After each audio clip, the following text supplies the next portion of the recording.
world, I have returned from the grave to complain about Pokemon, apparently. And I drew myself some kind of an avatar, because why not? Oh, and for context, I've been a fan of the series for over 20 years by this point. So, we got some news and footage of Pokemon Legends ZA in the form of a trailer and an extended look. Part of me was expecting that Legends ZA would be a step forward for the franchise. Game Freak has had a lot more time for development, as Scarlet and Violet came out in 2022, so that's about 3 years. Not a ton, but a lot more than the last few games. But if I'm being honest, another part of me expected minute improvements and not much else. This trailer hasn't fully shaken that feeling for me. Obviously, I could be wrong, and I hope I am. Believe it or not, I like good video games. Honestly, Legends Arceus didn't impress me that much. It's a step forward for the franchise and a more modern interpretation of the classic Pokemon formula, which is what people have been asking for, but at the end of the day, it felt kind of like something that could have been done in 2009. I didn't see much that hadn't already been done before in other games, but video game sequels often have a ton of improvements, so I want to keep an open mind. So let's try to be fair and take a look at what we got. In the extended look trailer, they say the story will be set in the city of Lumiose. Throughout the whole trailer, we only see Lumiose. I was concerned this entire game would be set in one city with little or no exploration of outer regions and wilderness, and they confirmed that. I'm not against the idea entirely, but the franchise has always had a sense of adventure at its core. Legends Arceus has one city, but you have the wilderness and different biomes to run around. Even if they all look like someone spilled a bunch of muted cold paint colors onto a canvas, I'm not sorry, that game is visually horrific. This is a big change, and it can work if it's done properly. The game will need lots of activities and things to make the world feel lively, and from the footage I've seen, it's been a bit inconsistent. Some screenshots and areas look fantastic, but some of the buildings and environments in the footage look pretty flat and lifeless, almost like they're lower detail variants only meant to be seen from far away, but they're up close. We were also only shown like 2 interiors in this entire trailer. The extended look has a few more. I imagine you can also enter the fake Eiffel Tower, some kind of villain building, and I imagine there'd be sewers or something, but I'm still concerned that there won't be enough enterable buildings to justify the setting. We do see some kind of shopping center here, but I do hope that they don't try to cram every store into this area. I would like to see some stores scattered around the city. Now, of course, they aren't going to show us everything right off the bat. I'm sure they want to drip feed some screenshots and information to keep people excited for the game, so we'll have to wait and see if they show off any other important interiors. In the big panning shots of the city, it looks sizable, but not like big. Okay, so I was going to go on a bit about the map size based on this one map you can see in the background in the extended look video, but I found out that they just gave us a detailed map, so fuck all that work, I guess. Friendly reminder to any other content creators, before you start talking about something, make sure you've gathered all the resources you can before you start compiling a video. I will still try to help get a visual perspective on the scale of the map, as the vertical one they showed us won't really give a good sense of scale in the 3D space. The city is a big circle with Prism Tower at the direct center, so you can get a rough idea of how big it is from this shot here. You can see the edge of the city and roughly how far away it is from the tower. If I were to take a guess, I'd say 2 kilometers in diameter tops. Probably closer to 1.5 kilometers or about 1 mile. We can also see that there are 5 big circles relatively close to Prism Tower, one of them being this part here. You can roughly see how big it is in the funny jump part here, with another perspective here. And if we use this map that you can see in the background of the extended look trailer that I mentioned, you can roughly guess that the map is about 8 of these parks across, so it doesn't look very big.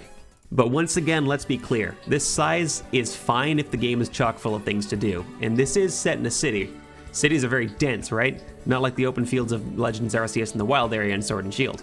Well, technically yes, but if your buildings are just set dressing with no activities, they essentially boil down to just being big rocks. It's gotta be dense with activities. The Yakuza games are loaded with side content and minigames. They are the go-to example for content density, but Pokemon hasn't really come close to that level. I did say you can get a lot of mileage out of a small map, but you need enough space for your style of game to work. The Yakuza games make the small map work because it has a fairly in-depth combat system and tons of minigames. Pokemon has never had much of a focus on varied minigames, not even in the new entries. The brunt of it was always battling and exploration, so they made use of a larger world to explore. It does look like the city is divided into different sections, indicated by colored rooftops, so maybe there'll be some solid visual variety and different activities depending on the location. However, the trailer and extended look hasn't given us a lot of information on side content. We also almost certainly haven't seen everything the game world has to offer. Who knows, maybe they could hit us with some underground area 0 type thing below Lumiose, or maybe a sewer system. However, I will not be expecting something like the subterranean shunning grounds in Elden Ring. Not in this video game climate. Elden Ring was an anomaly. They could prove me wrong here, but like I said, they haven't shown off much in terms of varied content. Most of it was battling and characters. Gotta wait and see. They showed off the new wild areas, but they look like they essentially boil down to parking lots and small streets. Like, this doesn't look that big. I really doubt there's much to explore around the corner here, so don't try to pull that nonsense on me. If you look at the map in the corner, you can see this area is highlighted in green, and it just ends right around that corner. This is one of the smaller ones, though.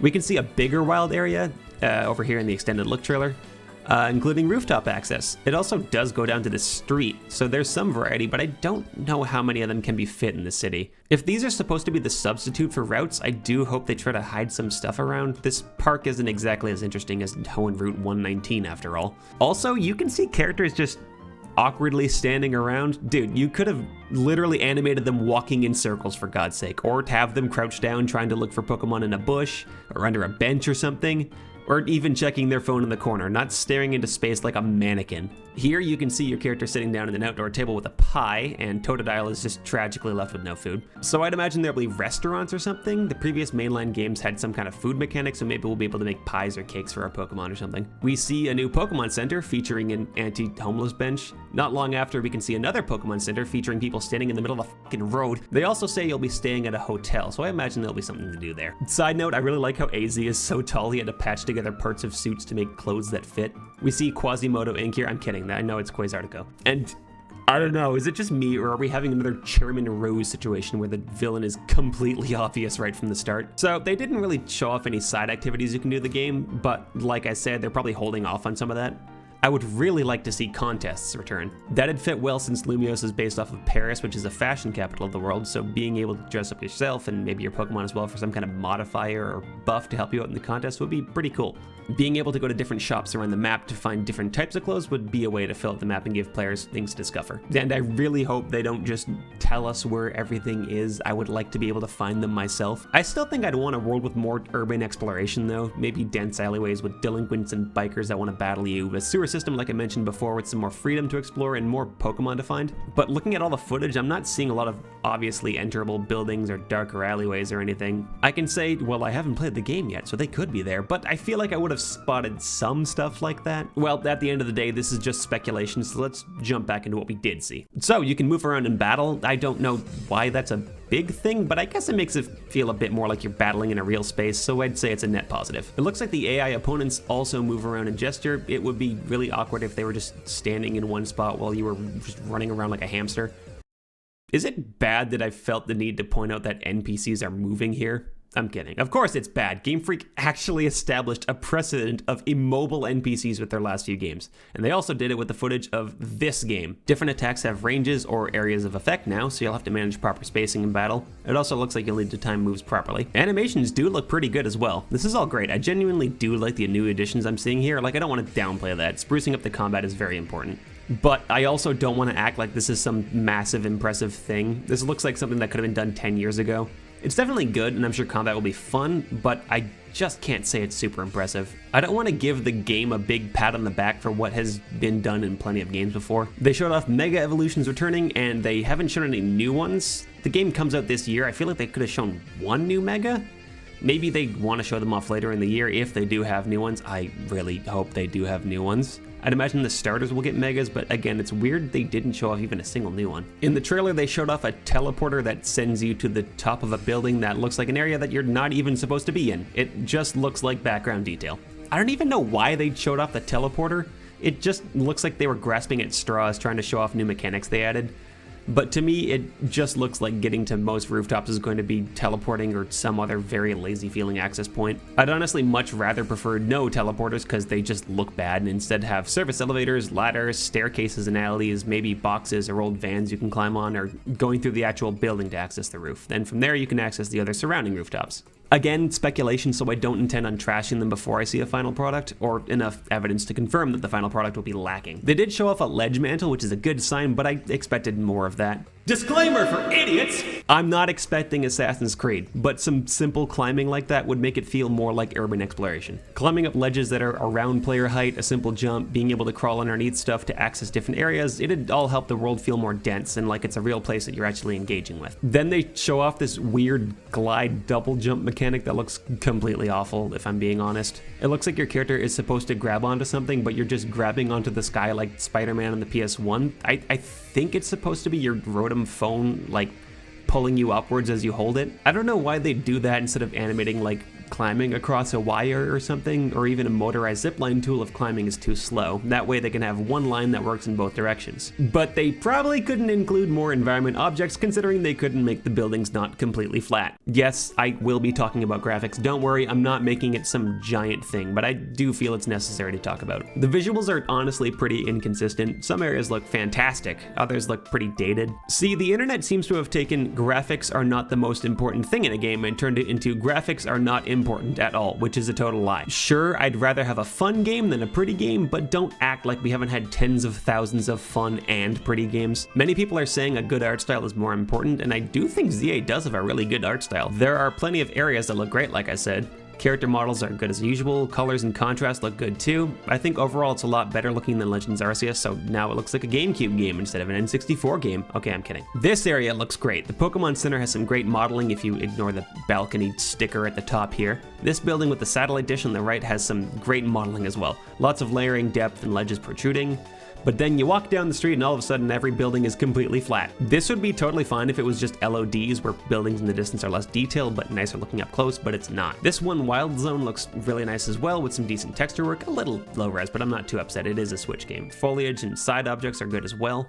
The lighting is putting in some really good work in this game too, but once again, you have the flat looking buildings on the side that are just kind of distracting to me. Dude, I literally looked up pictures from Sun and Moon on the 3DS and it feels like a lot of the buildings are more detailed than that game. Like I said, there are some great looking buildings, but on a Switch game, I really think that should be more consistent. I know it's a meme to compare modern games to PS2 and GameCube games, but take a look at Need for Speed Most Wanted 2005 on the PlayStation 2. It literally has more building detail in an open world. Dude, Assassin's Creed 2 is on the Nintendo Switch and it has way more building detail. Disclaimer for idiots! I'm not saying Pokemon should look like Assassin's Creed. I'm saying the buildings shouldn't be completely flat in a Switch game.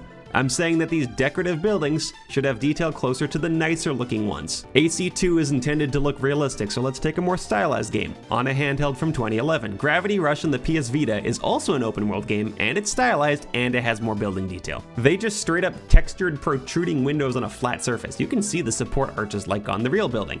That's something I could expect from the 3DS game. Wait a minute, look at this rooftop. Sure, the background looks cool, but there's barely any detail in this ramp thing that just looks out of place here. Okay, obviously this isn't going to objectively ruin the game, but let me explain why this is important to me. In my eyes, Pokemon has already established itself as a franchise that portrays detailed worlds and civilizations with plenty of character. When your open world is lacking simple details like this, it gives the impression that you don't care about presenting your world well. It also makes me think, oh no, are they cutting corners in other areas as well? Not exactly something you want your players to be thinking about. No, I know having 2D buildings isn't objective proof that the game is sloppily made. I phrased that like a question. Stop trying so hard to disagree with me. A lovingly crafted world is important in Pokemon because that's what the series established from the start. Internet Pit Stop is a great video on towns and cities across the series. Subscribe to his channel, it's fantastic, especially if you're looking for a bit of 90s nostalgia centered around games and anime and stuff. At the end of the day, you still want your game to look visually appealing. Video games are an art form after all. Even if you don't need the latest tech, you should try to make visuals pretty consistent as well as have a good art style. If you do both of those, then you're pretty much set to have a solid looking game. Seriously, like I said with the broken Protectron over there, it's just jarring seeing the world with flat textured buildings, non-moving characters, weird teleporters, and a jump that possesses the properties of both rubber and gum. They all serve as a constant reminder that Pokemon makes $2 billion a year. I mean that I'm just playing a video game. Yes, I know it literally is a video game, but I want to be less focused on the technical aspects of a 3D landscape and more focused on the world that I'm experiencing. Speaking of jarring, there's still no voice acting. This isn't Morrowind. We don't exactly have a ton of dialogue options here. Wait a minute, even Morrowind had some voice acting. In 2002, made by 30 people. They haven't disclosed the development budget of that game, but it's definitely less than 10 million, considering both Metal Gear Solid 2 and GTA San Andreas were around 10 million. Dude, I don't even expect protagonist voice acting, but they don't even have voice acting in the cutscenes. Highest grossing media franchise, by the way, and they can't even hire 12 voice actors for some cutscenes? That's hilarious, considering the mouth animations actually look half decent. Yes, I can still go back and enjoy older Pokemon games, even though they're dated on a technical level, lacking voice acting, etc., but I feel like for a franchise this big, they should be striving for a little bit more. Okay, let me reiterate here. I'm not like angry and miserable. Like I said, I'm getting some mixed signals, which means there's some great positive stuff here. I am interested in seeing more, but I'm not sold yet.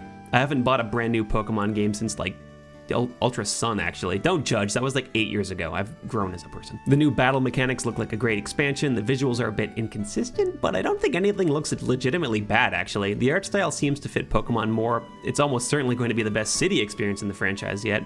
It's a continuation of the more experimental Legends spin-off series, so we'll likely see even more experimentation. Lots of positive stuff to keep an eye out for. But like I said, some inconsistent visuals, immobile NPCs, weird traversal, world looking pretty flat at times, not much new stuff shown off yet.